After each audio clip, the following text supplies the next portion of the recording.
Welcome. In this video, I will show you how to solve linear simultaneous equation using substitution method. We need to first recognize that this is a system of two linear equations made out of two unknowns m and n. Second, we need to choose the appropriate method to solve this equation. We can use substitution or elimination method in order to solve simultaneous equation. However, since n is equal to 3m minus 2 in the second equation, we can use 3m minus 2 as a substitution for n in the first equation. Therefore, substitution method is slightly easier option as you don't need to rearrange the equation in order to use elimination method. We now simply substitute the value of n into the first equation. 2 multiplies 3m minus 2. Therefore, we need a pair of brackets to denote this. Multiply the brackets out by 2.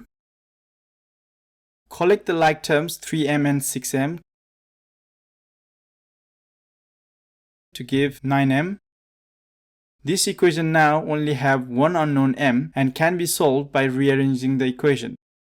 Move minus 4 to the right hand side, change its sign to plus, add the terms together and divide by 9 to give m equals to 4. Now we find the value of another unknown n by substituting into any one of this equation. However, the second equation is preferred over the first as n is already the subject in this equation. So we can now substitute 4 and evaluate the equation to give n equals to 10.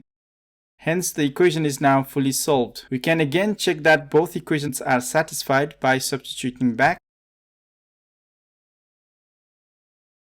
As the equations are now balanced,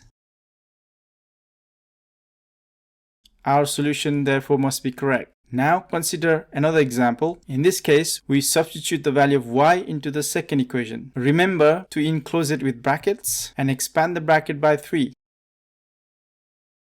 Now rearrange the equation so that the unknowns are in the same side of the equation. And don't forget to change the sign of the terms that jump to the other side of the equation. Similarly, move plus 12 to the right hand side of the equation and change the sign to negative. Collect the like terms on both sides and divide by 8 to give x equals to minus 1.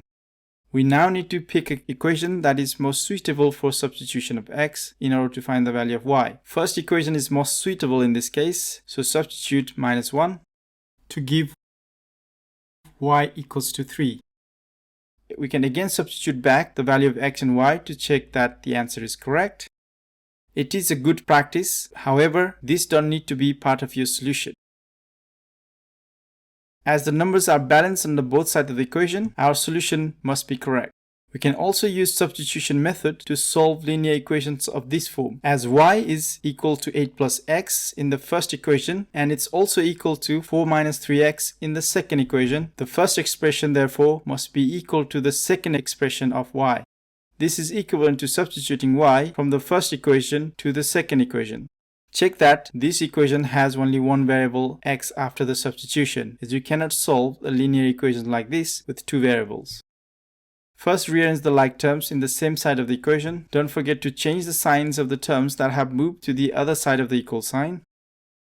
And add the terms in both sides to give 4x equals to minus 4. And divide by 4 to give x equals to minus 1.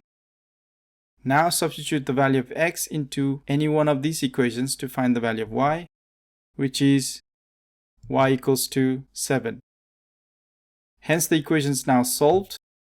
Now try these equations for yourself and use the substitution method to solve it. So how did you do? Here are the solutions for you to check. If you find this video useful for you, please click like. If you think someone else can benefit from it, please share. And if you want to hear from me again, please do not forget to subscribe to my channel. Thanks for watching. Be sure to try the exercises to test your knowledge. I'll see you in the next part.